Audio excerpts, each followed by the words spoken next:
Private రంగంతో పోటీ పడేలా ESI ఆసుపత్రులను తీర్చిదిద్దుతామని ఉప ముఖ్యమంత్రి భట్టి విక్రమార్క తెలిపారు. ఈఎస్ఐలో కొత్తగా ఎంపికైన 247 మంది నర్సింగ్ ఆఫీసర్లకు నియామక పత్రాలను మంత్రి వివేక్ వెంకటస్వామితో కలిసి భట్టి విక్రమార్క అందించారు. 15 ఏళ్ల తర్వాత ఇన్సూరెన్స్ మెడికల్ సర్వీసెస్లో రిక్రూట్మెంట్ గొప్ప విషయమని భట్టి పేర్కొన్నారు. కార్మికులకు సేవలు అందించడంలో గత ప్రభుత్వం నిర్లక్ష్యం వహించిందన్న భట్టి, ప్రజాప్రభుత్వం ఆరోగ్యం, విద్యపై ప్రధాన దృష్టి పెట్టిందన్నారు.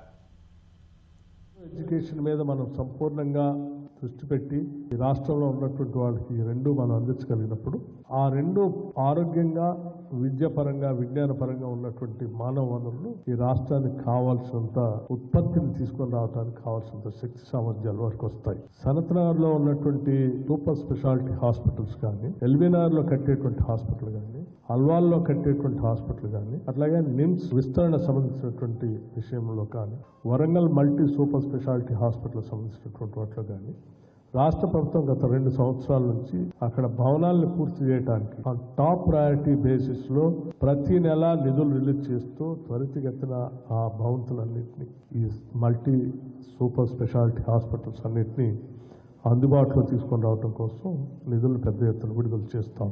అంతిమంగా ఈ రాష్ట్రంలో దాదాపు 44,029 బెడ్స్ కెపాసిటీతో దేశంలోనే అత్యధిక అంటే average beds capacity per head కోసం ఉంచే విధంగా ఉన్నటువంటి టార్గెట్ కూడా దాటి ఈ రాష్ట్రం ముందంజలో ఉండే విధంగా ఈ రాష్ట్రాన్ని తయారు చేస్తా ఉంది.